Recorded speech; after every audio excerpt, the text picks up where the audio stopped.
السلام علیکم، آداب ناظرین، آج جمعرات ہے، اکتوبر کی 16، ربیع الثانی کی 22 اور سوج کی 31 تاریخ۔ پیش ہیں اہم سرخیاں۔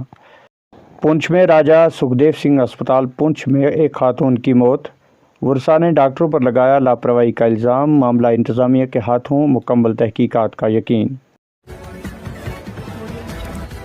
منڈی سڑک پر تارکول بچھانے کا کام شروع، ایم ایل اے حویلی اعجاز احمد جان نے کیا افتتاح، عوام کی دیرینہ مانگ پوری ہونے کی امید، عوامی وعدوں کی تکمیل کی جانب ایک اور قدم۔ پونچھ میں سمارٹ میٹرو کی تنصیب نے عام لوگوں کی زندگی بنا دی اجیرن، بجلی کے بلوں میں بے تحاشا اضافہ، اگر یہی حالت رہی تو لوگ قرضوں کے بوجھ تلے دب کر خودکشیوں پر ہوں گے مجبور۔ بجلی کے تئیں حکومت عوام کے ساتھ کیے گئے وعدے پورے کرے۔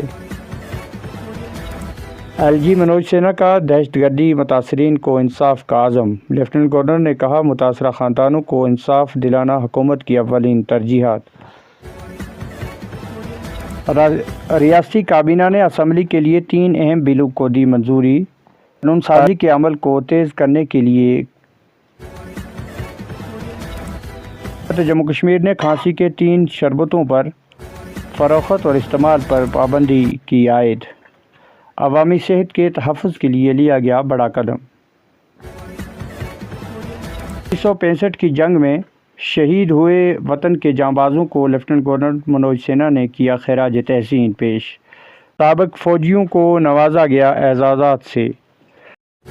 یوتھ کانگریس جموں کشمیر کا RSS کے خلاف شدید احتجاج، یوتھ کانگریس لیڈر فیاض دیوان کی قیادت میں مظاہرین کا مطالبہ، RSS پر پابندی لگائی جائے، نندو کو انصاف دلایا جائے۔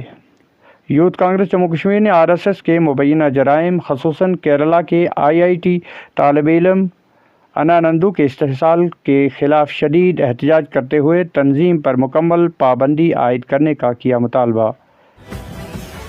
ملازمین کے لیے 8ویں پے کمیشن جنوری 2026 سے ہوگا نفاذ۔